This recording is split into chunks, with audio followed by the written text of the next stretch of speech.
चलिए, तो आज से स्टार्ट करना था हमको फोक पेंटिंग्स, है ना, लोक चित्रकलाएं। इसमें हमने देखा था कि हमको ये जो चार्ट है, सबसे पहले प्रीलिम के हिसाब से तो हमको ये याद रखना है कि कौन सा लोक चित्र जो है वो आपका किस क्षेत्र का है ना। सीधा नाम आ सकता है कि नेउरा नाम है, क्या है, तो भाई एक लोक चित्र है। लोक चित्र मतलब जो आपके सभी समाज में समान रूप से मनाए आपका जो है बनाए जाते हो। ठीक, तो कहाँ का है, क्या है, आपको ये याद रखना है। हम सीधे आते हैं एक एक पॉइंट पर चर्चा करते हुए। सबसे पहले अगर हम बात करें तो एक चित्र है जिसका नाम है आपका सवनाही। ठीक, चलिए, तो ध्यान रखना, एक चित्र है जिसका नाम है आपका सवनाही चित्र। और ये सवनाही चित्र ध्यान रखिएगा, अगर इसकी हम बात करें,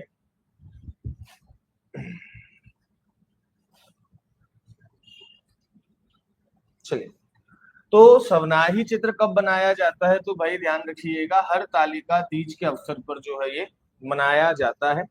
कहाँ मनाया जाता है, तो भाई ध्यान रखना कि मालवा के क्षेत्र में आपका बनाया जाता है। ठीक, तो मालवा के क्षेत्र में बनाया जाता है। इस टाइप का ये चित्र दिखता है आपको, है ना, कि एक में हाथ पांव है, एक में केवल पांव पांव है, सूरज बनाया हुआ है। तो गाय के गोबर से आपका जो है चित्र बनाया जाता है। देखो, सिंपल एक चीज ध्यान रखना कि अगर हम ग्रामीण क्षेत्रों में बात करें तो कहीं ना कहीं ये जो लोक चित्र होते हैं इनका संबंध धार्मिक होता है। ठीक, धार्मिक या पारंपरिक होता है। तो इसमें किन चीजों का यूज होगा, जैसे अगर हम बात करें तो गोबर का यूज हो सकता है। क्या क्या चीजें यूज होंगी, भाई गोबर यूज होगा। चाहे हम भी कुछ बनाते हैं ना, चौक वगैरह, तो पहले क्या करते हैं भाई, गोबर लीप देते हैं। इसके अलावा अगर हम बात करें तो किसका यूज होता है, आटे का यूज होता है, या जिसको हम कहते हैं आपका सेल खड़ी। सेल खड़ी मतलब एक तरीके से चूना जो होता है ना, उसको सेल खड़ी कहा जाता है। और इसी के साथ साथ आपका जो है वो औचर का यूज होता है, जिसको हम क्या कहते हैं भाई, गेरू कहते हैं, है ना। तो ये जो आपकी चीजें होती हैं लगभग प्राकृतिक रंगों का ही प्रयोग किया जाता है। ठीक, जो आपके पारंपरिक चित्र होते हैं। ठीक, तो ध्यान रखना कि इसमें जो है हरतालिका तीज के अवसर पर गाय के गोबर से जो है ये चित्र बनाया जाता है। प्लस अगर हम बात करें तो ये बनाया क्यों जाता है, तो भाई ये घर को जादू टोने से बचाने के लिए इस प्रकार के चित्र जो है बनाए जाते हैं। जो चित्र आपके सामने बना है इसी को कहा जाता है आपका सवनाही चित्र। इसके बाद अगला है संजा पेंट या संजा चित्र। और संजा के बारे में मैंने आपको बताया कि संजा नृत्य भी है, संजा गायन भी है, संजा पर्व भी है, और संजा आपकी पेंटिंग भी है। तो ये कब मनाया जाता है भाई, संजा पर्व के दौरान मनाया जाता है। तो आप देखो लगभग इस तरीके का आपका चित्र बनता है।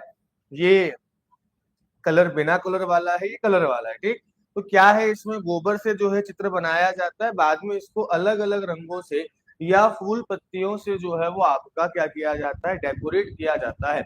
और ये चित्र ध्यान रखिएगा एक प्रकार का मूरल पेंट है, या एक प्रकार से दीवारों पर बनाया जाने वाला क्या है भी आपका चित्र है। तो एक तरीके की वॉल पेंटिंग है जो संजा पर्व पर जो है वो किशोरियों के द्वारा गोबर, फूल पत्ती और चमकीली वस्तुओं से, चमकीली फूल पत्तियों से आपकी बनाई जाती है। तो लगभग इस प्रकार का आपका जो है वो संजा चित्र होता है। ये दोनों आप चित्र ध्यान रखना। इसके बाद अगर हम बात करें तो अगला है आपका मांडना चित्र। ये मांडना चित्र अमूमन आपका घर में डेकोरेशन के लिए बनाए जाते हैं। ठीक, और ये मांडना चित्र अक्सर अगर हम देखें तो दीपावली के अवसर पर, और ये जमीन पर बनाया जाता है। ये आपका लैंड ऑर्नामेंट है या लैंड डेकोरेशन आपका है। और ये आपका दीपावली के अवसर पर हम बनाते हैं ना, रंगोली वगैरह बनाते हैं। तो ग्रामीण क्षेत्रों में आप देखोगे तो ये सब चीजें बनाई जाती है, चूने से बनाया जाएगा, या आजकल चूने की जगह थोड़ा सा ज्यादा उसको परमानेंट बनाने के लिए पेंट का यूज होता है। पेंट और ब्रश से जो है वो आपका बनाते हैं। तो इस तरीके की चित्र आपने अक्सर गाँव में देखे होंगे। तो ये चित्र, इनको क्या कहा जाता है, आपका मांडना कहा जाता है। ये मांडना आर्ट है जो दिवाली और भाई दूज के अवसरों पर जो है वो आपका बनाया जाता है। ठीक, चलिए, इसके बाद दिवासा इंपॉर्टेंट नहीं है, बस ध्यान रखिएगा कि ये भी आपका एक प्रकार का मूरल पेंटिंग है। तो जो आपकी इंपॉर्टेंट है उसमें मैंने आपको डिटेल में दिया हुआ है, बाकी तो केवल बस नाम ध्यान रखना। दिवासा क्या है, आपका एक मूरल पेंटिंग। तो यहाँ पर ये तीनों ध्यान रखिएगा, सवनाही ध्यान रखना, मांडना ध्यान रखना, और उसके साथ साथ आपका संजा चित्र ध्यान रखिएगा।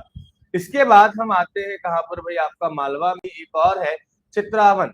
अब इसमें एक पॉइंट ध्यान रखना, ये खासकर मंदिरों में किया जाने वाला म्यूरल पेंट है। म्यूरल पेंट मतलब भित्ति चित्र, मतलब जो मंदिरों की दीवारों पर जो आपकी चित्रकारी की जाती है, मंदिरों की दीवारों पर जो कलाकृति की जाती है, उसको क्या कहा जाता है भाई, आपका चित्रावन कहा जाता है या चित्रावन कहा जाता है। ठीक, तो चित्रावन ध्यान रखिएगा, ये घर और मंदिरों की दीवारी पर जो है वो आपके दीवारों पर ये पेंट होता है। और इसमें ये पॉइंट ध्यान रखना कि ये मेनली किसके द्वारा बनाया जाता है, चित्रे जाति के द्वारा बनाया जाता है, चितेरे कास्ट के द्वारा बनाया जाता है, इसीलिए इसको नाम क्या दिया भाई हमने, चित्रावन नाम दिया। ठीक, तो चितेरे कास्ट के द्वारा पारंपरिक रूप से ये मनाया जाता है, इसीलिए इसको हमने क्या कहा, चित्रावन कहा। और सिंपल बात है, पारंपरिक ये चित्र है तो भाई इसमें ऐसा तो होगा नहीं किसी हीरोइन की फोटो बनाएंगे, ऐसा तो है नहीं।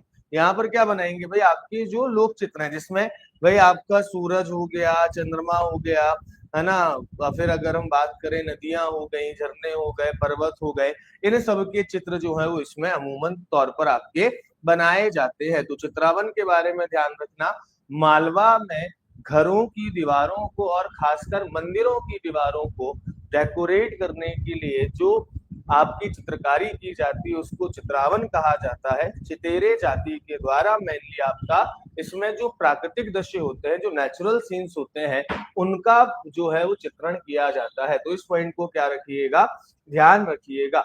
अगला है आपका पगलेया चित्र।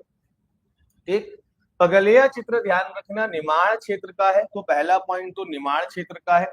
दूसरा कब मनाया जाता है, तो किसी बच्चे के जन्म के अवसर पर मनाया जाता है। ठीक, आपका बर्थ, जब किसी चाइल्ड जो है उसका जब बर्थ होता है तब मनाया जाता है। और इसमें क्या होता है कि भाई मेनली इसका जो बैकग्राउंड होता है वो रेड या आपका क्या होता है, गुलाबी रंग का होता है। उस पर जो है आपकी बॉर्डर वगैरह बनाई जाती है, उसको सजाया जाता है। और मध्य भाग में जो है वो बच्चे के पैर के निशान बनाकर उसको डेकोरेट कर कर क्या कर दिया जाता है भाई, आपका जो है वो प्रतीक चिन्ह के रूप में हम लोगों को भेजते हैं। इसके बाद ध्यान रखना, तो इसमें दो तीन चीज पगलिया निमाड़ में है, इसको जो है वो आपका लाल और गुलाबी बैकग्राउंड पर बनाया जाता है पारंपरिक रूप से, है ना। देखिए कई चीजें पारंपरिक रूप से अलग है और मॉडर्न रूप से आपका अलग हो गई है ना। तो ध्यान रखिएगा, पारंपरिक रूप से लाल और गुलाबी रंग के कागज पर या कैनवा पर उसको बनाया जाता है ना। साथ ही साथ में मध्य भाग में जो है वो शिशु के पदचिन्ह बनाकर उसको हम क्या करते हैं, डेकोरेट करते हैं। तो ये चीज ध्यान रखिएगा। आगे अगर हम बात करें तो अगला ध्यान रखना जिरौती, है ना। जिरौती चित्र कहाँ का है, तो ये चित्र ऐसे ध्यान रखना आपका, जिरौती अमावस्या के अवसर पर निमाड़ क्षेत्र में बनाया जाने वाला जो चित्र होता है उसको जिरौती चित्र कहते हैं। और इसी को आपका जो है वो जिरौती अमावस्या चित्र भी कहते हैं। तो इसमें जो है वो आप देखो तो इस तरीके की जो है वो आपकी पेंटिंग की जाती है। ठीक, तो जिरौती क्या है ध्यान रखिएगा, जिरौती जो है वो दो अवसरों पर बनाया जाता है, एक हरितालिका तीज पर प्लस जिरौती अमावस्या पर। और ये भी आपका जादू टोने को, क्योंकि अमावस्या पर जो भी अधिकतर चित्र बनाए जाते हैं वो जादू टोने से बचने के लिए बनाए जाते हैं, क्योंकि जो अमावस्या होती है पारंपरिक जीवन में अगर हम देखें तो अमावस्या के दिन को जो है वो नकारात्मक शक्तियों का दिन माना जाता है कि भाई अमावस्या की रात को नकारात्मक शक्तियां ज्यादा हावी होती हैं। तो उन नकारात्मक शक्तियों से बचने के लिए जिरौती का चित्र बनाया जाता है और खासकर जिरौती अमावस्या में बनाया जाता है। तो जिरौती ध्यान रखिएगा निमाड़ में बनाया जाने वाला आपका एक चित्र है। ठीक, चलिए इसके बाद अगर हम बात करें तो दशहरा चित्र क्या होता है भाई, निमाड़ क्षेत्र में दशहरे के दिन भूमि पर जो है वो एक चित्र बनाया जाता है जिसको दशहरा चित्र कहा जाता है। उतना इंपॉर्टेंट नहीं है, कल जो मैंने आपको बताए थे 5-6 वही मोस्ट इंपॉर्टेंट है, उसके अलावा बहुत ज्यादा इंपॉर्टेंट नहीं है। फिर भी भूले बिसरे आ जाए इसलिए मैंने आपको दे दिया कि भाई दशहरा चित्र किस क्षेत्र में मनाया जाता है, तो निमाड़ क्षेत्र में दशहरे के दिन बनाया जाता है। ऐसे ही नाग पंचमी का चित्र निमाड़ क्षेत्र में बनाया जाता है। ठीक, तो नाग पंचमी के अवसर पर जो है वो नागों का चित्र बनाया जाता है निमाड़ क्षेत्र में। थापा ध्यान रखना, इसमें पर्व ध्यान रखिएगा। थापा चित्र जो है वो मेनली आपका सेली सप्तमी के अवसर पर मनाया जाता है ना। तो मेनली ध्यान रखना थापा जो होता है वो सेली सप्तमी के अवसर पर जो है वो आपका बनाया जाता है। और इसमें क्या किया जाता है, ऐसे गोबर में जो है वो आपका हाथ लगाकर जो है वो गोबर के से हाथों की हथेलियों के चित्र जो है वो आपके बनाए जाते हैं, इसीलिए इसको क्या कहा गया, थापा चित्र जो है वो आपका कहा गया। तो थापा आपका लोक चित्र है, कहाँ का भाई, निमाड़ का जो है वो ध्यान रखिएगा। इरत मैंने बताया, इसके बारे में केवल दो ही चीज ध्यान रखिए, पहली चीज तो निमाड़ का है और दूसरा ये कुल देवी का चित्र है। तो ये ध्यान रखना, इरत जो है वो निमाड़ समाज में कुल देवियों के स्थान पर जो चित्र बनाया जाता है उसको हम क्या कहते हैं भाई, इरत कहते हैं। तो इरत का संबंध कुल देवी से है, ये बहुत इंपॉर्टेंट है। अगर इरत से सवाल आएगा तो दो ही सवाल आएगा कि कहाँ का है और दूसरा इसका संबंध किससे है, इसमें किसका चित्रांकन किया जाता है। तो निमाड़ समाज की कुल देवियों का चित्र इसमें बनाया जाता है। ठीक, चलिए आप देखते हो ना, विवाह के अवसर पर कुल देवता की पूजा करते हैं, है ना, तो उस समय आपका ये बनाया जाता है। ठीक, चलिए इसके बाद ध्यान रखना सुरौती चित्र, इसको सुरौती कह लीजिए या सुरैती कह लीजिए, बुंदेलखंड में बनाया जाने वाला आपका ये चित्र है जो दीपावली के अवसर पर लक्ष्मी पूजा पर बनाया जाता है। ठीक, तो ध्यान रखना लक्ष्मी पूजा के अवसर पर बनाया जाने वाला एक ये जालीनुमा आपका चित्र होता है। ठीक, और अगर हम बात करें तो इसमें जो है वो गेरू से, ये आपका गेरू लेपा गया है और उसके बाद इस पर जो है वो आपका भगवान विष्णु और लक्ष्मी की जो है वो क्या की गई है, आपकी आकृति बनाई गई है। तो सुरौती ध्यान रखिएगा, ये आपका जो है वो दीपावली के अवसर पर बनाया जाने वाला चित्र है। देखो अवसर ध्यान रखना, है ना, क्योंकि सामान्यतः जब आप सवाल देखोगे ना तो यही पूछता है कि सुरौती चित्र सामान्यतः किस अवसर पर बनाया जाता है, किस ओकेशन पर बनाया जाता है। तो भाई ध्यान रखिएगा, ये आपका लक्ष्मी पूजन है उस समय आपका इस प्रकार का चित्र जो है वो दीवारों पर बनाया जाता है लक्ष्मी पूजन करने के लिए। हम भी कुछ चित्र बनाते हैं जब लक्ष्मी पूजन करते हैं, दीवारों पर चित्र बनाते हैं, तो वैसे जो बुंदेलखंड में बनाया जाता है उसको क्या कहा जाता है, सुरौती कहा जाता है। इसके बाद नवरत्ता चित्र, तो नवरात्रि ध्यान रखिएगा, नवरात्रि के समय में जो आपके चित्र बनाते हैं उसको क्या कहा जाता है भाई, नवरत्ता चित्र कहा जाता है। फिर ये आप में से कौन है भाई, देख लो, है ना, तो ये तो पता ही होगा, है ना, दीपावली के बाद जब आपकी गोवर्धन पूजा होती है तब जो है वो गोवर्धन का चित्र जो है वो आपका बनाया जाता है। इस प्रकार गोबर से बनाया गया आपका जो है वो चित्र होता है। तो गोवर्धन चित्र जो है वो दिवाली के बाद अक्सर भाई दूज के अवसर पर जो है वो बनाया जाता है। तो गोवर्धन क्या है, एक प्रकार का चित्र है जो बुंदेलखंड में मनाया जाता है। ठीक, चलिए इसके बाद ध्यान रखिएगा, अगला है आपका मूर्ते चित्र। और मूर्ते क्या है, मूर्ते जो है वो आपका जो ग्रामीण क्षेत्रों में जो घर होते हैं उन घर के अगल बगल, है ना, डेकोरेशन किया जाता है, वहीं पर आपके मूर्ते चित्र बनाए जाते हैं जहां पर कुछ आपकी डॉल्स या पपिट की जो है वो आकृति बनाई जाती है। और आप देखते हैं ना कि जब घर में नया विवाह होता है तो जो दुल्हन होती है वो वहीं पर क्या लगाती है भाई, हाथ के थापे वो लाल पीला करके, हमने नया नया घर बनाया, नया नया पेंट किया और आकर जो है वो हल्दी थापा मार दिया। ठीक, तो ध्यान रखिएगा कि ये आपका दरवाजे के दोनों तरफ बनने वाली चीजें हैं, है ना, मूर्ते चित्र। और यहाँ पर जो है वो मोर मोरनी आकर क्या लगा देते भाई, आपके हाथ के थापे लगा देते हैं। तो इसको हमने क्या किया, मूर्ते का। ठीक, चलिए बाकी ये तो सबने बनाया हो, देख लो भाई, जिसको नहीं आता है देख लो, ऐसे टाइप की बन सकता है ना। चौक इसको कहते हैं, है ना, हर अवसर में बने, लड़के का जन्म हो जाए तब बना लो, घर में सत्यनारायण की कथा हो तब बना लो, दीपावली हो तब बना लो, कलश रखना हो तब बना लो। तो जब मन किया हमने तब क्या बना दिया भाई, आपका चौक बना दिया। तो मेनली ये जो कला है ये बुंदेलखंड की है। ठीक, और बुंदेलखंड से अब ये पूरे एक तरीके से पूरे मध्य प्रदेश में चौक बनाने की परंपरा है। लेकिन मूल रूप से ये चौक कहाँ से निकल कर आया है भाई, आपका बुंदेलखंड से निकल कर आया है। तो इस पॉइंट को ध्यान रखिएगा, लगभग हर अवसर पर, है ना, मध्य प्रदेश में लगभग हर अवसर पर कोई भी संस्कार हो, कोई भी कार्यक्रम हो, कोई भी अनुष्ठान हो, उसमें चौक बनाने की परंपरा है। तो चौक एक प्रकार का भूमि अलंकरण चित्र है, क्योंकि भाई ये आपका लैंड ऑर्नामेंट है, क्योंकि इसको हम कहाँ बनाते हैं, जमीन पर बनाते हैं, है ना। जैसे भाई अगर हम बात करें तो हम जो रंगोली बनाते हैं वो कहाँ बनाते हैं, जमीन पर बनाते हैं तो उसको हमने क्या कहा, लैंड ऑर्नामेंट या भूमि अलंकरण चित्र कहा। और जैसे दीपावली पर जो लक्ष्मी पूजन का चित्र बनाते हैं या विवाह के अवसर पर जो कुल देवी देवता का चित्र बनाते हैं, ये सब कहाँ बनाए जाते हैं भाई, आपका दीवार पर बनाए जाते हैं, इसीलिए इसको मूरल पेंट कहा जाता है या भित्ति चित्र कहा जाता है। भित्ति का मतलब होता है दीवार। ठीक, चलिए तो ध्यान रखना, ये चौक आपका हो गया। इसके बाद अगला है आपका कोहबर। कोहबर जो है वो विवाह के अवसर पर बनाया जाता है। आप देखते होंगे जब विवाह होता है तो जो मंडप पड़ता है, और मंडप के नीचे अगर हम बात करें तो जो बीच वाला मंडप होता है वहां पर लकड़ी की कुछ संरचना बनी हुई रखी रहती है, और वहीं पर कुछ चित्र भी बनाए जाते हैं, उसी कोहबर में कुछ चित्र बनाए जाते हैं, है ना। और वहीं पर कुछ गुड्डे गुड़िया टाइप में भी छोटे छोटे मिट्टी के बनाकर रखे जाते हैं। तो उसको क्या कहा जाता है भाई, आपका जो है ये एक वैवाहिक भित्ति चित्र है। ठीक, जिसमें आपका चावल और गेरू से जो है वो आपका ये मनाया जाता है।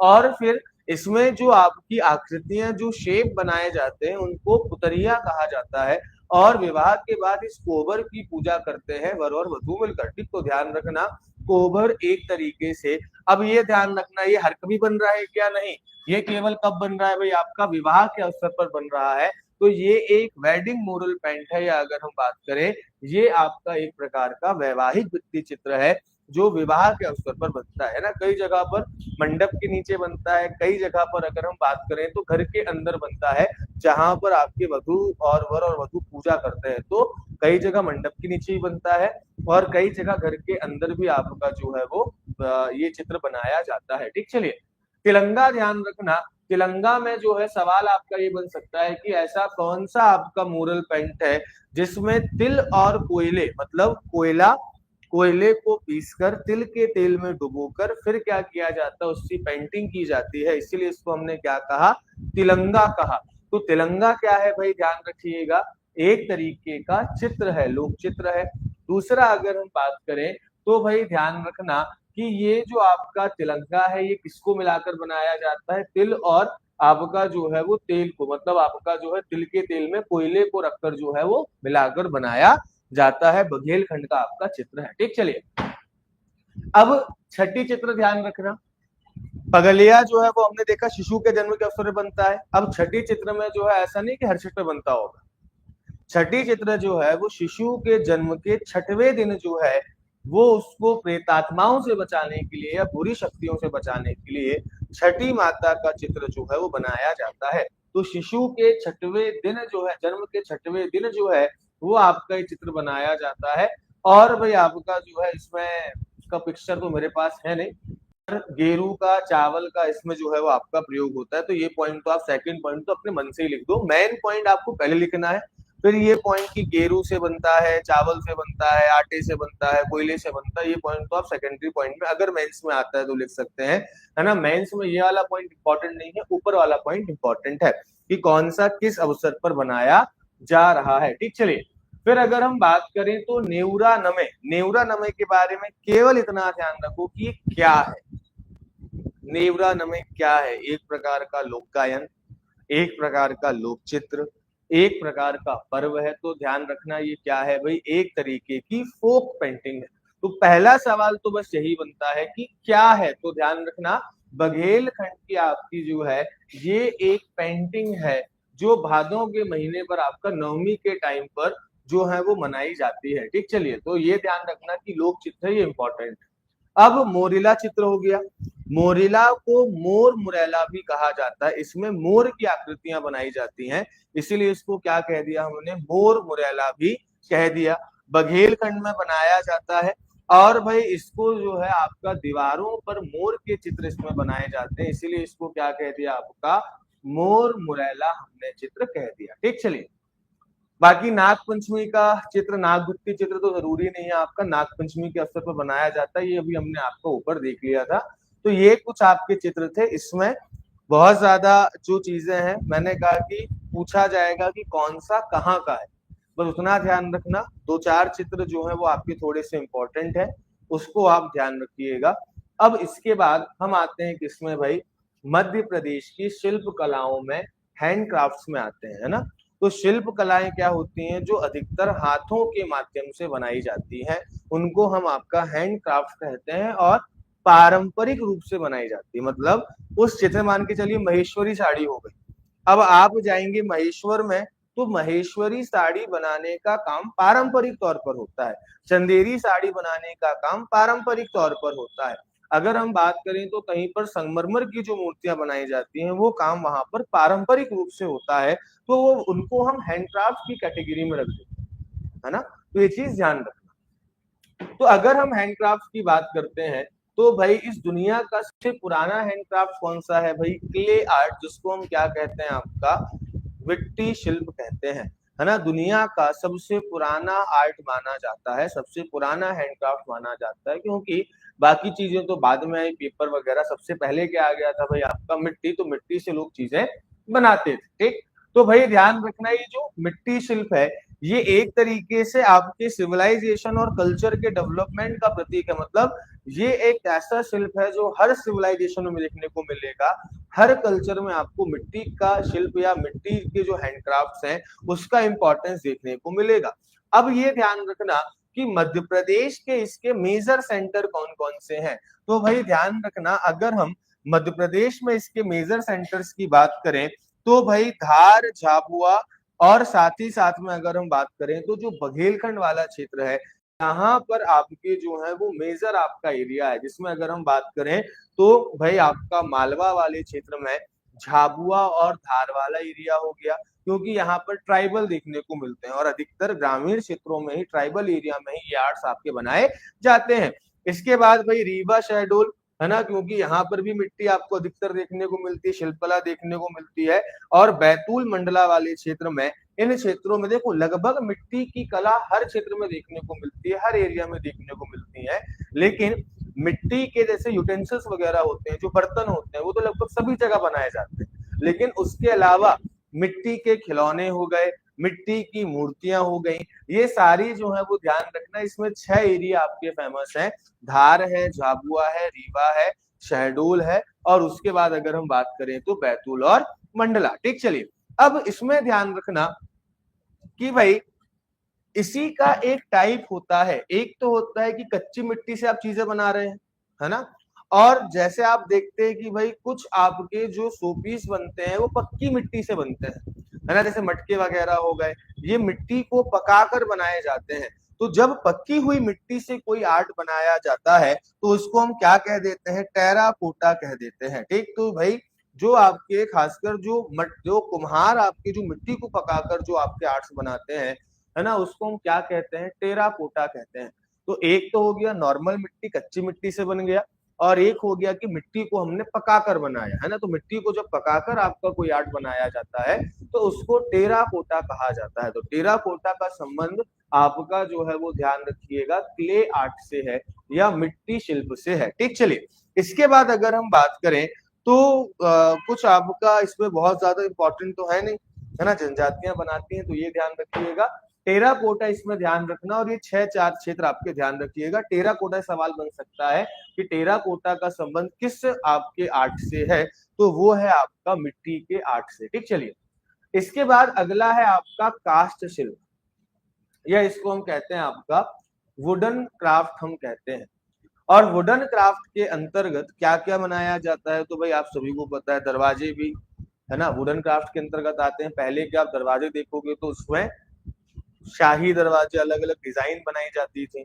इसके अलावा अगर हम बात करें तो घर को सजाने में आपका देखेंगे जो शोपीस वगैरह बनते हैं मिट्टी के, वो भी आपके बनते हैं। लकड़ी के खिलौने वगैरह भी बनते हैं, लकड़ी के मुखौटे वगैरह भी जो है वो आपके बनते हैं।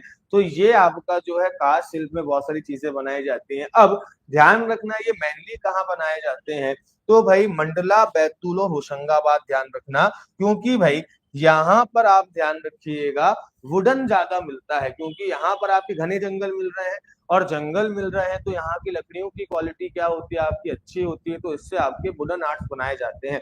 एक पॉइंट और ध्यान रखना कि भाई सीहोर का बुधनी क्षेत्र, ध्यान रखिएगा, सीहोर का बुधनी क्षेत्र ये अभी आपका बहुत फेमस है, जो आपका वुडन क्राफ्ट है उसके लिए। तो सीहोर का बुधनी क्षेत्र ध्यान रखिएगा, ये वुडन क्राफ्ट के लिए बहुत फेमस है ना, उसको ओडीओपी में भी क्या किया गया है भाई आपका, शामिल किया गया है। ठीक, इसके बाद अगर हम बात करें तो इन नॉर्मल चीजों के अलावा भी कुछ आपके ट्राइबल कल्चर में भी कुछ आपके वुडन आर्ट्स बनाए जाते हैं। जैसे अगर हम बात करें तो भाई आपका कोरकू जनजाति में जो है वो आपकी मंडो बनाए जाते हैं। मंडो मतलब क्या होता है कि कोरकू जनजाति में जब कोई इंसान मर जाता है तो उस मरे हुए मतलब जिस जहां पर उसका अंतिम संस्कार किया जाता है तो वहां पर पिलर लगाए जाते हैं जिसको मंडो कहा जाता है। ठीक, तो मंडो एक प्रकार, कभी आपसे पूछ लिया कि मंडो किस जनजाति में प्रचलित है, तो भाई कोरकू में। ठीक, और ये मंडो क्या है, तो भाई एक तरीके से आपका वुडन क्राफ्ट है जिसमें आपके जो है वो पिलर बनाए जाते हैं, मृतक स्तंभ बनाए जाते हैं कोरकू जनजातियों के द्वारा।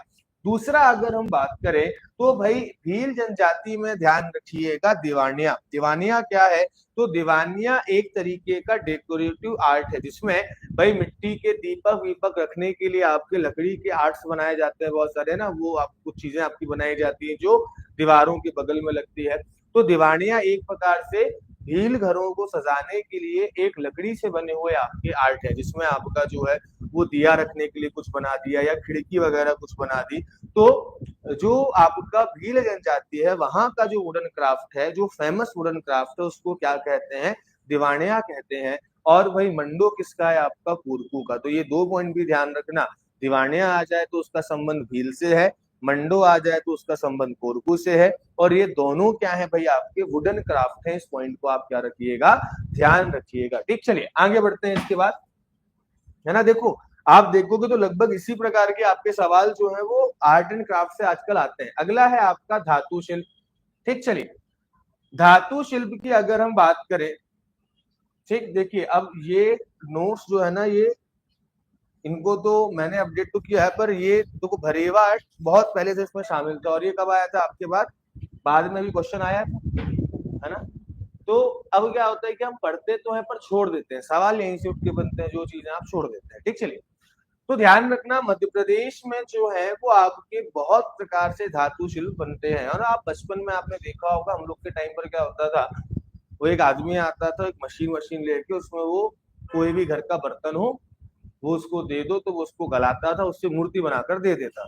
उसके पास एक सांचा होता था, वो आपके यहाँ का चाय वाला बर्तन खराब हो गया, आपने जाके वो एल्यूमिनियम का बर्तन उसको दे दिया, उसने अपनी भट्टी में उसको पकाया। उसके पास एक सांचा होता था, उसमें वो मूर्ति को रखकर जो है उसका शेप ले लेता था, और फिर उसके बाद वो पिघलता हुआ एल्यूमिनियम उसमें डाल देता था, तो उससे क्या बन जाती थी, मूर्ति बन जाती। तो ये भी क्या है भाई, एक तरीके का आपका धातु शिल्पी हुआ, एक तरीके से आपका मेटल क्राफ्ट हुआ। तो ध्यान रखना मध्य प्रदेश में बहुत सारे आपके मेटल क्राफ्ट बनाए जाते हैं। अब एक चीज ध्यान रखना कि भाई मेटल क्राफ्ट तो आपका शुरू से है, लेकिन मेटल्स का अधिकतर यूज होता था किसमें भाई, आपका केवल बर्तन वगैरह बनाने में। तो मेटल क्राफ्ट पहले मेटल आपके यूज होते थे खासकर केवल यूटेंसिल्स बनाने में, बर्तन बनाने में। पर धीरे धीरे ध्यान रखिएगा, दो लोगों का नाम ध्यान रखना, एक तो आपका जो है वो टीकमगढ़, दूसरा आपका बैतूल।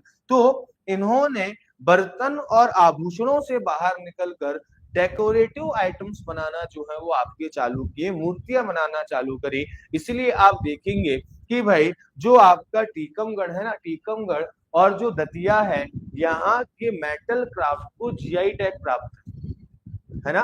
तो ध्यान रखना कि भाई मेटल क्राफ्ट को मध्य प्रदेश में इतना डेवलप करने में सबसे बड़ा रोल किस डिस्ट्रिक्ट का माना जाता है भाई, टीकमगढ़ का माना जाता है। ठीक, तो ध्यान रखिएगा टीकमगढ़ और बैतूल के जो धातु शिल्पकार हैं, जो आपके मेटल क्राफ्ट्समैन हैं, इन्होंने मध्य प्रदेश में मेटल क्राफ्ट को डेवलप किया।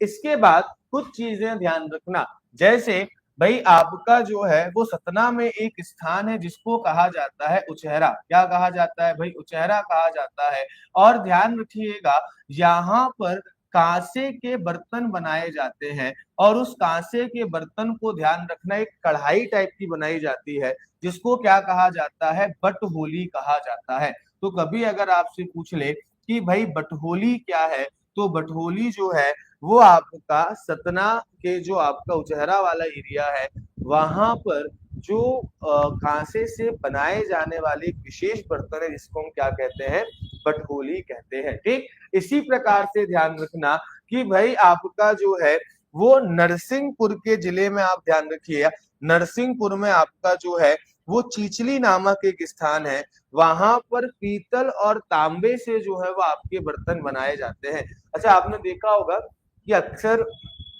शादी के अवसर पर पीतल की एक बड़ी वाली थाली का प्रयोग किया जाता है, देखा होगा ना, खासकर जब लास्ट में वो पांव पूजन वगैरह होता है तब एक पीतल की बड़ी थाली हम यूज करते हैं। तो वो जो आपकी वो जो पीतल की जो थाली बनती है ना, उसके लिए नरसिंहपुर का चीचली फेमस है। तो ध्यान रखिएगा कि भाई चीचली हो गया, उछेरा हो गया, ये किसके लिए फेमस है भाई, आपका जो है वो मेटल क्राफ्ट के लिए आपका फेमस है। उचेहरा का जो बर्तन है उसको क्या कहा जाता है, बठोली कहा जाता है। और चीचली ध्यान रखिएगा, चीचली आपका जो है वो नरसिंहपुर में है, जहां पर आपकी पीतल और कांसे की थालियां बनाई जाती है। ठीक, बड़ी वाली जो आपकी थाल होती है वो बनाई जाती है। इसके बाद फिर बैतूल में एक आर्ट आपका जो है वो आया, जो अभी एग्जाम में भी आया था, जिसको हम कहते हैं भरेवा आर्ट। अब इस भरेवा आर्ट में क्या होता है, दो चीजों का यूज होता है, मोम भी यूज होती है इसमें, है ना, मोम मतलब वो मोमबत्ती वाली मोम, है ना, हम लोग वाली मोम, फादर वाली मोम नहीं। ठीक, चलिए, तो उसमें क्या होता है, जैसे मानकर चलिए कि भाई जो है वो मान के चलो उनके पास एक ऐसा पूरा ब्लॉक होता है बड़ा सा। ठीक, उस ब्लॉक के अंदर बहुत महीन मिट्टी भरी हुई होती है ना, एक डब्बा सा होता है उनके पास। अब उस पर वो क्या करते हैं, पूरा उसको ठोस कर कर क्या कर दिया उन्होंने, उस ठोस कर कर उन्होंने जो है उसको समतल कर दिया। अब उसके बाद फिर क्या करते थे कि भाई आपका जैसे मान लो उनको इस बॉटल का शेप का कुछ बनाना है ना, जैसे मान के चलो उनको बॉटल बनानी है।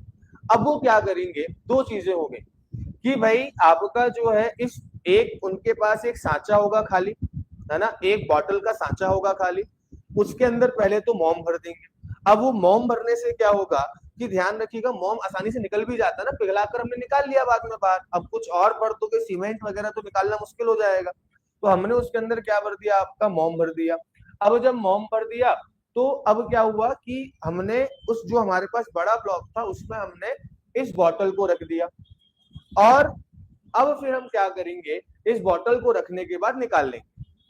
ठीक, अब जब हमने इस बॉटल को रखकर निकाल लिया तो इसका स्ट्रक्चर उस मिट्टी बन गया ना, जैसा मैंने अभी आपको बताया ना, जैसे मूर्तियां बनवाते। अब उसमें क्या होता था कि फिर दूसरे वाले जो उसका जो बचा हुआ एरिया, उन दोनों को आपका उसने जोड़ दिया कि भाई दो आपके पास खांचे हैं, मैंने इस बॉटल को रखा, इस बॉटल को रखने के बाद ऊपर से वो भी रख दिया इसके, और फिर उसको ठोक ठाक के बढ़िया आपका जो है बॉटल का शेप मैंने अंदर दे दिया, और उसके बाद मैंने पिघलते हुए मेटल को जो है उसके अंदर डाल दिया। तो मेरे पास जो है वो इस तरीके के शेप जो है वो निकल कर आपके जो है वो आ गए। और इसी को हम क्या कहते हैं, भरेवा आर्ट कहते हैं, जिसमें मिट्टी में जो है वो आपका एक स्ट्रक्चर को बनाकर, आपका जो है वो पूरा खाली स्ट्रक्चर बनाकर उस पर मोम भरकर, उसमें मोम या उस पर पिघली हुई धातुएं भरकर क्या किया जाता है भाई, आपका वो स्ट्रक्चर बनाया जाता है। तो इसको हम क्या कहते हैं भाई, आपका भरेवा आर्ट कहते हैं, क्योंकि इसमें मेटल को एक मिट्टी के पात्र में भरा जाता है। ठीक, चलिए, तो ध्यान रखिएगा, भरेवा आर्ट आपका जो है वो खासकर बैतूल उसके लिए क्या है भाई, आपका फेमस है। और ये सवाल पहले आपका आ चुका है। ठीक, चलिए आगे अगर हम बात करें तो भाई धातु शिल्प में ध्यान रखिएगा, हमारे मध्य प्रदेश की एक जनजाति धातु शिल्प के लिए बहुत ज्यादा फेमस है, जिसको कहा जाता है अगरिया। क्योंकि अगरिया का काम ही क्या होता है कि भाई वो आपके लोहे से जो है वो क्या बनाते हैं भाई, आपके अलग अलग वॉर इक्विपमेंट, तीर धनुष, ये सब चीजें आपका बनाते हैं। तो भाई ध्यान रखना कि अगरिया जो है वो अगरिया जनजाति लोहे का काम करती है, और लोहा क्या है भाई, आपका धातु है। तो उसको हम किसमें क्राफ्ट करेंगे भाई, आपका मेटल जो है, मेटल में उसको हम आपका काउंट करेंगे। और ध्यान रखिएगा, ये जनजाति आपकी मेनली कहाँ देखने को मिलेगी, तो भाई डिंडोरी, बालाघाट, मंडला सीधी वाला जो आपका एरिया है। मतलब अगर हम बात करें तो जो आपका साउथ ईस्ट जो आपका मध्य प्रदेश है, इस साउथ ईस्ट मध्य प्रदेश में आपको ये अगरिया जनजाति देखने को मिलेगी, जो गोंड जनजाति की ही क्या है भाई, आपका एक सब ट्राइब है ना। गोंड जनजाति की 5 आपकी जो है वो क्या है भाई, आपका मेन सब ट्राइब, जैसे एक हो गया प्रधान, एक हो गया आपका ओझा, एक हो गया आपका सोलाहस, एक हो गया अगरिया, एक हो गया आपकी कोयला भूतिस। तो काम के आधार पर उनकी 5 ट्राइब बनी हुई है। जैसे कि भाई जो आपका गाने बजाने या पंडिताई का काम करते हैं उनको प्रधान कह दिया। उसके बाद जो तंत्र मंत्र का काम करते हैं उनको कह दिया हमने ओझा। इसके बाद जो कारपेंट्री का काम करते हैं उनको हमने सोलाहस कह दिया। उसके बाद जो आपका लोहे का काम करते हैं उनको क्या कह दिया, अगरिया कह दिया। और उसके बाद बचे हुए हम जैसे लोग जो कोई काम धाम नहीं करते, केवल नाचने गाने का काम करते हैं, उनको हमने कोयला भूतिस कह दिया, है ना। तो ये 5 प्रकार की सब ट्राइब गौंड जनजाति पर काम के आधार पर पाई जाती है। तो अगरिया ध्यान रखिएगा, अगरिया गौंड ट्राइब की ही क्या है भाई, आपका एक सब ट्राइब है। लेकिन ये एक बड़ा ग्रुप है, इसीलिए हम इसको एज अ ट्राइब के फॉर्म में पढ़ते हैं, बल्कि ये है क्या, आपकी गौंड जनजाति की ही सब ट्राइब है। ठीक, चलिए इसके बाद अगर हम बात करें तो टीकमगढ़, ध्यान रखिएगा टीकमगढ़ का जो है, मैंने आपको बताया कि जो आपकी टीकमगढ़ का धातु शिल्प है वहीं से मध्य प्रदेश का टीकमगढ़ और बैतूल का बहुत बड़ा रोल है मध्य प्रदेश की मेटल क्राफ्ट को बढ़ाने के लिए। और ध्यान रखना कि भाई टीकमगढ़ में जो है वो आपका पीतल से, ब्रास से जो है वो क्या किया जाता है भाई, आपका सांचा तैयार कर कर जो है वो आपकी कुछ मेटल क्राफ्ट बनाए जाते हैं जिसे गाबो कहा जाता है। मैंने आपको वो जो आर्ट बताया ना कि भाई आप देखोगे जगह जगह पर अभी भी ग्रामीण क्षेत्र में घूमते हैं कि आपका कोई बर्तन टूट फूट गया है तो उसको वो पिघलाकर आपको उसकी कुछ मूर्ति, भगवान की मूर्ति बनाकर दे दिया, है ना। तो वो बनाकर आपका देते हैं। जैसे आप देखते होंगे जो घर में भगवान की मूर्ति होती है वो कैसे बनती है कि भाई आपका मिट्टी का एक पॉइंट हो गया, उस पर उनके पास एक सांचा होता है, उस सांचे को उस मिट्टी पर उल्टा रखा उन्होंने और अच्छे से उसको ठोका अगल बगल से और उसको सावधानी पूर्वक निकाल लिया। अब वो जो उसकी शेप है वो किसमें बन गया, आपका मिट्टी में बन गया। और उसके बाद लोहे को पिघलाकर या पीतल को पिघलाकर या आपका जो भी एल्यूमिनियम है उसको पिघलाकर क्या कर दिया, फिर आपके उस पर डाल दिया। जैसे ही वो ठंडा हुआ वैसी आपकी क्या बन गई भाई, वैसी के वैसी खांचे वाली मूर्ति बन गई। तो ध्यान रखिएगा कि ये जो आपका गाबो शिल्प अगर आपसे कभी पूछ ले, जैसे भरेवा अगर पूछ लिया है बैतूल का है तो इसमें कोई दोहराई नहीं, गाबो भी पूछ सकता है। तो गाबो कहाँ का है भाई, ध्यान रखिएगा आपका टीकमगढ़ का है। ठीक, चलिए आगे अगर हम बात करें तो भाई चिचली मैंने आपको बता दिया कि भाई यहाँ पर मेनली आपका थाली वगैरह जो है वो आपकी बनती है, ये मैंने आपको पॉइंट बता दिया, है ना। चलिए और मंडला भी ध्यान रखना। इसके बाद अगला है छिपा क्राफ्ट।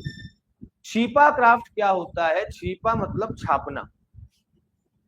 छिपा आर्ट में क्या होता है, जैसे भाई दो तरीके होते हैं, एक तो क्या हुआ कपड़ा प्रिंट होता है और दूसरा होता है कि कपड़े को हाथों से प्रिंट किया जाता है।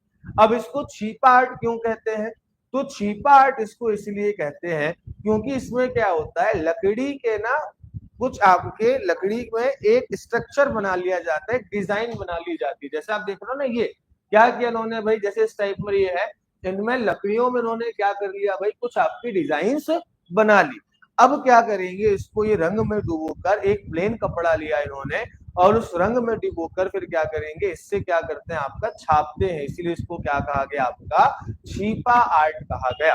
तो ध्यान रखिएगा ये जो है कपड़ों पर जो है लकड़ी के खांचों से आपका जो है छापा जाता है, इसीलिए इसी को छिपा आर्ट कहा गया। जैसे आप देख रहे हो ये जो आपकी डिजाइन बन रही है, ये जो आपकी डिजाइन बन रही है, ये लकड़ी के खांचे को रखकर बनाई जा रही है, इसीलिए इसको क्या कहा गया भाई, छिपा आर्ट कहा गया।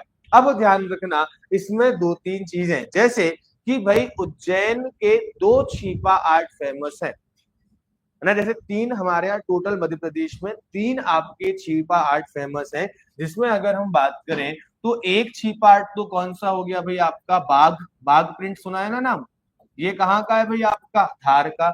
और ये भी क्या है, एक प्रकार का छिपा आर्ट है। इसके बाद अगर हम बात करें तो भाई भैरूगढ़ ध्यान रखिएगा, भैरूगढ़ कहाँ का है, उज्जैन का।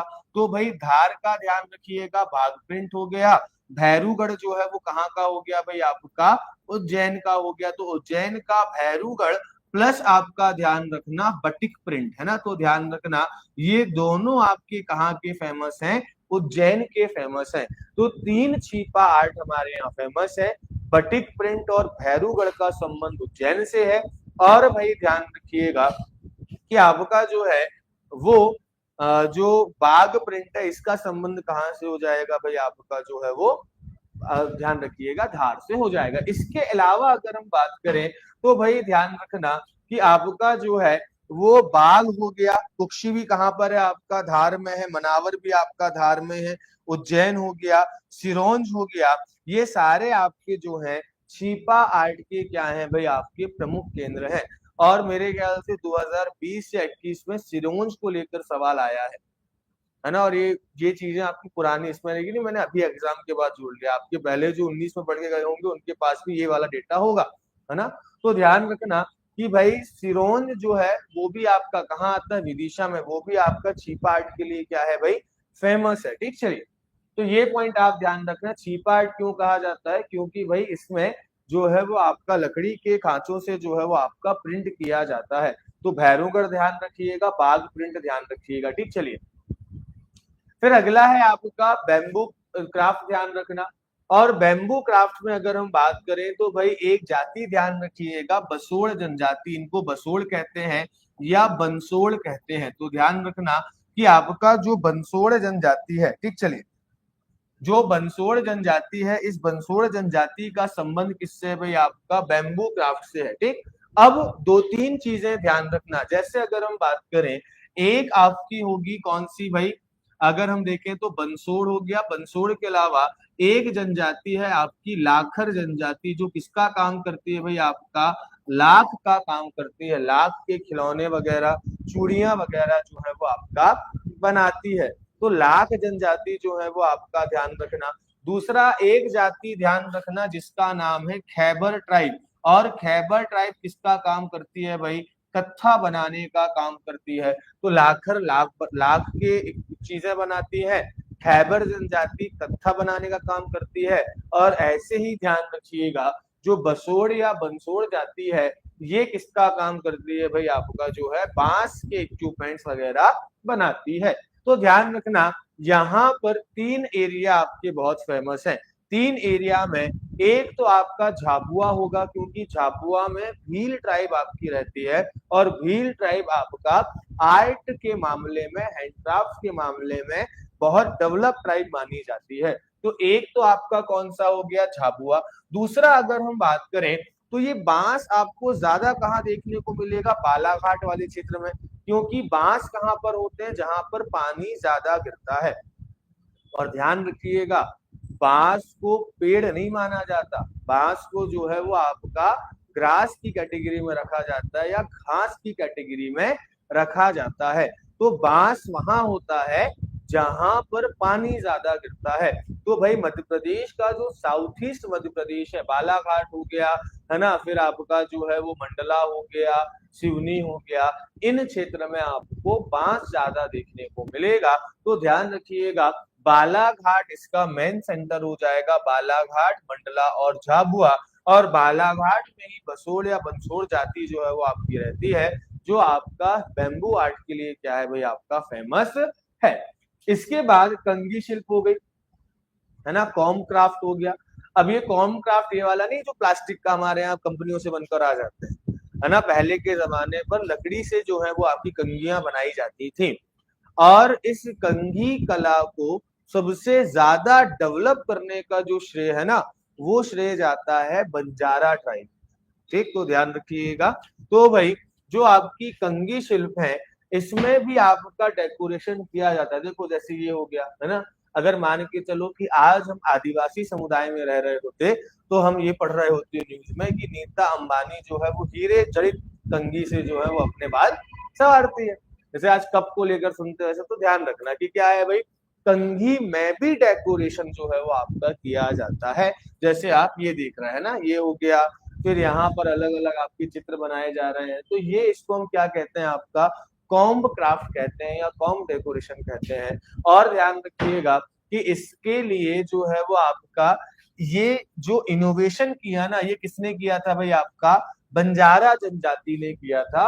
और बंजारा जनजाति अगर हमारे मध्य प्रदेश में हम देखें तो भाई आपका कहाँ देखने को मिलती है, जो राजस्थान से लगे हुए एरिया है प्लस जो छत्तीसगढ़ से लगे हुए एरिया है, दो जगह देखने को मिलती है। पर मेनली बंजारा ट्राइब कहाँ की है भाई आपका राजस्थान की, है ना। क्योंकि बंजारों के साथ क्या समस्या है, बंजारा एक नोमद ट्राइब है, नोमद का मतलब होता है घुमंतु। मतलब जो आपका घूमते रहते हैं, इनका स्थायी आवास नहीं होता है। और उसका रीजन था कि भाई राजस्थान वाले क्षेत्र में कृषि नहीं होती, पशुपालन ज्यादा होता है। अब कृषि हो तो वहां पर रुके, पशुपालन है तो जहां पर उनको सही मौसम मिला वो वहां निकल लिए, क्योंकि पानी की तो कमी है वहां पर। अब पानी की कमी है तो आपका एग्रीकल्चर नहीं हो पा रहा, पशुपालन को हमने आधार बनाया। और ये एक तरीके की, अगर हम देखें तो अपराधों में, क्राइम में लिप्त होने वाली सबसे बड़ी ट्राइब है। और खासकर इस ट्राइब की जो महिलाएं होती हैं वो आपका जो आपके जो अपराध होते हैं उसमें ज्यादातर शामिल होते हैं। आप देखोगे, है ना, देखते हैं ना, इनको सजने संवरने का बहुत शौक होता है। देखा होगा बंजारी महिलाओं, बंजारनों को बढ़िया मस्त यहाँ तक चूड़ा चाड़ा पहन लिए, यहाँ तक पूरा पहन लिए, है ना, बिल्कुल ऐसा लग रहा है कि अभी बस मेकअप पार्लर से उठकर हम आ रहे हैं।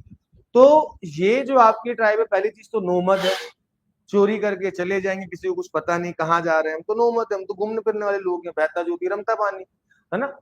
तो आप देखोगे दुकानों से या मालों से चोरी करना हो गया, है ना, तो ये लोग रेकी लगाकर चोरी भी, तो ये बहुत अपराधी मतलब किस्म की इसकी महिलाएं, इस कास्ट की महिलाएं जो है वो अपराध में से लिप्त रहती है। साथ ही साथ में इनकी जो महिलाएं हैं वो प्रोस्टिट्यूशन या आपका वैश्यावृत्ति में भी क्या रहती है, लिप्त रहती है। तो सरकार इनके लिए क्या कर रही है भाई, आपका काम कर रही है, स्थायी आवास जो है वो आपके दिए जाए। तो ध्यान रखना, यहाँ पर हमने बंजारा पढ़ा है, तो बंजारा एक टाइप भी है। बंजारे जो है वो आपके अस्थायी तौर पर रहते हैं, और जहां पर ये रहते हैं उसको टांडा कहा जाता है। ठीक, जो ये घर बनाते हैं अपने अस्थायी, उसको टांडा कहा जाता है, टांडा या वालद कहा जाता है, और उनकी मुखिया को नायक कहा जाता है ना। तो ये चीज ध्यान रखिएगा। तो रतलाम, नीमच और उज्जैन, यहाँ पर ये आपको क्राफ्ट डेवलप रूप में देखने को मिलेगा, क्योंकि बंजारा ट्राइब आपको यहाँ पर देखने को मिलेगी। इसके बाद अगला है प्रस्तर शिल्प। प्रस्तर शिल्प में अगर हम बात करें तो स्टोन क्राफ्ट आता है ना, स्टोन क्राफ्ट आता है। क्या होते हैं?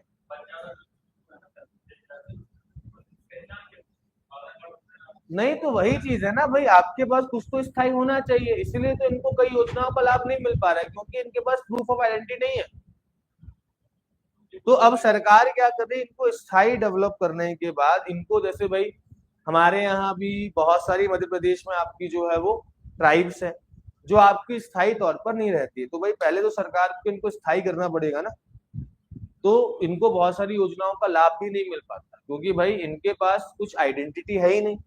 भाई दो चीज तो चाहिए पड़ेगा ना, प्रूफ ऑफ रेसिडेंस और प्रूफ ऑफ आइडेंटिटी, वरना हम सबके मकान नंबर 0 आएंगे, है ना। चलिए, तो ध्यान रखना। तो भाई प्रस्तर शिल्प मतलब आपका स्टोन क्राफ्ट। प्रस्तर मतलब क्या होता है, पत्थर होता है। तो पत्थर से जो आपकी चीजें की जाती हैं, पत्थर पर जो नक्काशी की जाती है, उनको हम स्टोन क्राफ्ट जो है वो आपके कहते हैं। और इसमें ध्यान रखिएगा, दो एरिया बहुत फेमस है, मंदसौर और रतलाम। ठीक, क्यों? क्योंकि भाई ये एरिया राजस्थान से लगे हुए हैं, और राजस्थान आपका स्टोन क्राफ्ट के लिए फेमस है। ध्यान, अगर पूछना भारत का कौन सा राज्य फेमस है तो राजस्थान। राजस्थान आप देखेंगे क्योंकि मार्बल राजस्थान में ज्यादा मिलता है, तो मार्बल की नक्काशी भी की जाती है। सैंडस्टोन राजस्थान में ज्यादा मिलता है, उस पर भी नक्काशी की जाती है। तो बड़े बड़े जो आपके मूर्तिकार जो होते हैं ना, जो पत्थर पर कलाकारी करते हैं, उनका संबंध राजस्थान से भी होता है। तो भाई ध्यान रखिएगा कि अगर हम बात करें तो उससे जुड़ा हुआ जो आपका एरिया है मंदसौर और रतलाम जो है, यहाँ पर मेनली आपको स्टोन क्राफ्ट देखने को मिलता है। अरे भाई राजस्थान के तो एक नाम से पत्थर भी आता है, कोटा, सुना है ना। चलिए, अब ध्यान रखिएगा कि रतलाम, यहाँ पर दो तीन जनजातियों के नाम ध्यान रखना, जैसे गुज्जर हो गया, गायरी हो गया, जाट हो गया, भील हो गए, सिलावट हो गई। ये लोग क्या करते हैं, पत्थरों पर नक्काशी करने का काम करते हैं। इसमें गुज्जर, गायरी और जाट जो है वो विशेष रूप से ध्यान रखिएगा कि भाई गुज्जर जाति का मेन काम क्या है, या मालवा की गुज्जर जाति मेनली क्या काम करती है। तो भाई स्टोन कार्विंग का काम करती है, या आपका प्रस्तर नक्काशी का काम करती है, पत्थर पर नक्काशी करने का काम करती है ना। तो गुज्जर, गायरी, जाट ध्यान रखिएगा। इसके बाद अगर हम बात करें तो भाई जबलपुर ध्यान रखिएगा, जबलपुर में मिलता है संगमरमर। और संगमरमर की दो चीजें ध्यान रखना, अगर मैं बात करूं किसकी भाई, मार्बल की बात करता हूं तो मार्बल में दो चीजें ध्यान रखिएगा। पहली चीज, अगर मार्बल के डेकोरेटिव आइटम्स हो गए या मार्बल की कलात्मक वस्तुएं हो गई, तो मार्बल की कलात्मक वस्तुएं मिलती हैं जबलपुर में। लेकिन अगर मानकर चलिए मार्बल में आपसे पूछ लिया जाए कि मार्बल में देवी देवताओं की जो मूर्ति है वो मेनली कहाँ बनती है, तो वो बनती है आपकी कहाँ पर भाई, ग्वालियर में बनती है। तो भाई ध्यान रखना कि भाई आपका जो जबलपुर है, जबलपुर जो है वो आपका संगमरमर के डेकोरेशन वाले आइटम के लिए आपका जो है वो फेमस है। देखा होगा ना पुराने टाइम पर जब डेकोरेट करते थे तो मार्बल की कुछ चित्र बने हुए रखे रहते, उस पर रंगीन कलर से कुछ लिख दिया जाता था, कहीं चील बनी है, कहीं दिल बना है, कहीं कुछ बना है ना, कहीं नाम लिखा हुआ है। तो वो जो मार्बल के डेकोरेटिव क्राफ्ट है मेनली, और छोटे पैमाने पर जो मूर्तियां हैं वो जबलपुर में देखने को मिलती हैं। लेकिन जो आपकी बड़ी बड़ी मूर्तियां जो होती हैं उसके लिए कौन सा एरिया फेमस है भाई, आपका ग्वालियर एरिया फेमस है। ठीक, तो ध्यान रखिएगा ग्वालियर फेमस है। और अभी आपको पता होगा कि ओडीओपी में भी जो ग्वालियर है, उस ग्वालियर को जो है वो आपका किसके लिए जो है वो आ, उसको कुछ कहते हैं, मुझे नाम उसका तब याद नहीं आ रहा, पर ध्यान रखना बालुई पत्थर की, सैंड स्टोन की एक फरसी होती है ना। जैसे आप देखो ना अभी जो आपका रे सिंपल चीज आप देखते हैं ना, जितने भी चैम्बर्स होते हैं वो एक पत्थर ढके होते हैं, जिसमें कपड़े धुलने मजा आता है, जिसपे तुम घिस भी सकते हो अपने आप, है ना। तो उसको हम सैंड स्टोन कहते हैं, बलुआ पत्थर कहते हैं। तो उस बलुआ पत्थर की जो आपका स्टोन जो टाइल्स बनती हैं, या आपका जो सैंडस्टोन टाइल्स बनती हैं, ये भाई आपका जिसको हम आम देखो अंग्रेजों की भाषा में कह दिया सैंडस्टोन टाइल, है ना, क्योंकि कुछ नहीं है। हमारे गांव में तो बहुत मिलती हैं भाई, गांव में तो अधिकतर जहां तुमको दिखा कि कीचड़ होने वाला वहां फर्सी, अब लोग फर्सी कहते हैं, है ना। तो हम फर्सी कहते हैं और अंग्रेज कहते हैं सैंडस्टोन टाइल्स। तो जैसे तुम लोग को अगर मान लो कि तुम्हारे घर गांव में फर्सी लगी है, तो तुम घर में कहना कि हमारे यहाँ हमने बहुत महंगा सैंडस्टोन टाइल्स लगवाया है अपने घर में, है ना। तो थोड़ा सा कहने में अच्छा लग सकता है। ठीक, चलिए तो ध्यान रखिएगा। तो ये जो आपका ग्वालियर है ना, इसके बारे में ध्यान रखना एज अ ओडीओपी, जो आपकी सैंडस्टोन टाइल्स होती है ना, उसके लिए इसको आपका ओडीओपी में शामिल किया गया है। तो सैंडस्टोन टाइल्स के लिए या बलुआ पत्थर की जो आपकी टाइल्स होती है उसके लिए कौन सा एरिया फेमस है, ग्वालियर फेमस है। अब ध्यान रखो, अगर मैं पूछूं उचेहरा किसके लिए फेमस है ना, पीतल नहीं कांसे। ये थोड़ी सी चीज गलती कर सकती है ना, क्योंकि प्रश्न ये भी बन सकता है कि भाई जो आपका बठोली है वो किस धातु के लिए फेमस है, किस धातु का संबंध बठोली से, कांसे से है, पीतल से है, तांबे से है, जस्ते से, तो कहाँ सा ध्यान रखना, है ना। चलिए तो ध्यान रखिएगा, बठोली का या उचेहरा का संबंध जो है वो कांसे के बर्तन से, जिसको बठोली कहा जाता है। इसके बाद चिचली का संबंध पीतल के, जो आपकी थालियां वगैरह बनती, पीतल कांसे की थाली बनती, उससे फेमस है। टीकमगढ़ में अगर हम बात करें, टीकमगढ़ आपका धातु के लिए फेमस है, जिसको आपका गाबो आर्ट कहा जाता है। भरेवा आर्ट के लिए क्या फेमस है भाई, आपका बैतूल फेमस है। इसके बाद अगर हम बात करें तो भाई कारी एक स्थान ध्यान रखना, कौन सा भाई, कारी नाम का एक स्थान है टीकमगढ़ में। और ये कारी नामक स्थान आपका कलर्ड मार्बल के लिए फेमस है। ठीक, तो ध्यान रखना टीकमगढ़ का कारी नामक स्थान जो है वो आपका कलर्ड मार्बल की चीजों को बनाने के लिए क्या है भाई, आपका फेमस है। तो ये कुछ पर्टिकुलर स्थान के नाम ध्यान रखना। अगर पूछ ले बुधनी किसके लिए फेमस है, तो भाई वो आपका वुडन आर्ट के लिए, या वुडन के जो आपके मेनली खिलौने बनते हैं, टॉयज बनते हैं, उसके लिए आपका बुधनी जो है वो आपका फेमस है। ठीक, चलिए तो ये पॉइंट आप जो है वो ध्यान रखिएगा। इसके बाद भाई हस्तशिल्प में छोटी छोटी कुछ चीजें आ जाती हैं, जैसे भाई आपका पर्स की नक्काशी वगैरह हो गई, ये सब चीजें आपकी हो गई, वो आ जाता है। तो ध्यान रखना, जैसे भोपाल है, भोपाल आपका जो है वो किसके लिए फेमस है, तो भाई भोपाल फेमस है आपका जरी वर्क के लिए। इसमें जो है वो आपका आप देखेंगे भोपाल में जब आप सिटी में जाओगे तो जरी कार्य बहुत अच्छा किया जाता है, कपड़ों पर जरी की जाती है, पर्स में की जाती है। तो वैलेट में और आपके कपड़ों पर जरी काम के लिए कौन फेमस है भाई, भोपाल फेमस है। ऐसे ही ध्यान रखना अलीराजपुर में एक दरी बनाई जाती है जिसको कहा जाता है पंजा दरी। आप अगर कभी पुराने सरकारी स्कूलों में जाते हैं तो वो एक दरी बिछाई जाती थी नीचे, जिसमें तो एक धागा पकड़ो तो पूरा ऊन की तरह निकल आता था, है ना, छोटी बिल्कुल कच्ची वाली। वो उसको कहते थे कौन सा, पंजा दरी है। तो सरस्वती में पढ़े होंगे, वहां तो मिली होंगे ना, टाट पट्टी जिसको हम कहते थे, ठीक। तो वो दरी बिछाई जाती थी, लाल और नीले रंग की होती थी अधिकतर, लाल या नीला या लाल और पीला, है ना, ये कॉम्बिनेशन उसका चलता था, है।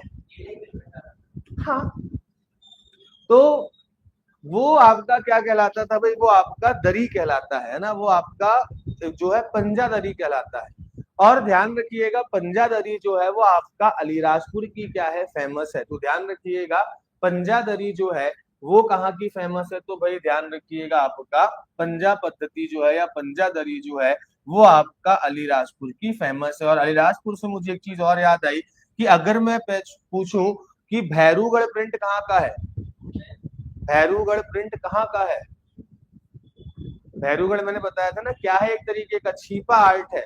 कहाँ का फेमस है, उज्जैन का। बाघ प्रिंट कहाँ का फेमस है, धार का, है ना। इसके बाद अगर हम बात करें तो बटिक प्रिंट कहाँ का फेमस है, उज्जैन का। वैसे ही जो भील जनजाति है ना, भील जनजाति का भी नंदना प्रिंट क्या है भाई आपका, फेमस है। तो ध्यान रखना नंदना प्रिंट किस ट्राइब में पाया जाता है, भील ट्राइब में पाया जाता है। तो ये पॉइंट ध्यान रखिएगा, नंदना प्रिंट भील ट्राइब का है, ठीक। चलिए इसके बाद अगर हम बात करें तो भाई खिलौना शिल्प, मैंने अभी आपको बताया कि लकड़ी के खिलौने बनाने के लिए सीहोर का क्या फेमस है भाई आपका, बुधनी फेमस है। बचपन में खेले होंगे ना इस वाले खिलौनों से, देखो इस वाले से तो मैं खेला हूँ, मेरे को याद है ना, ऐसे धागा पकड़कर खींच देते, तो वो भी हमने यूज किया है ना। तो ठीक है, ये वाला नहीं किया था, ये हमारे टाइम पे आया नहीं होगा रेसिंग वाली बात। चलिए अब देखो चंदेरी साड़ी और महेश्वरी साड़ी, लिखा तो बहुत कुछ है पर सिंपल सरल शब्दों में समझा देता हूं, ठीक। ये दोनों आपका जो चंदेरी है और महेश्वर, चंदेरी कहां पर है, अशोकनगर में, और महेश्वर कहां पर है, खरगोन में। ये दोनों आपके जो है वो साड़ियों के लिए क्या है आपका, फेमस है। अब ध्यान रखना कि महेश्वरी साड़ी को डेवलप करने का रूल जाता है किसको भाई आपका, जो है वो ध्यान रखना अहिल्याबाई को, और चंदेरी साड़ियों को डेवलप करने का श्रेय जाता है चंदेलों को। अब एक पॉइंट और ध्यान रखना कि भाई इन दोनों में बेसिक डिफरेंस क्या होता है।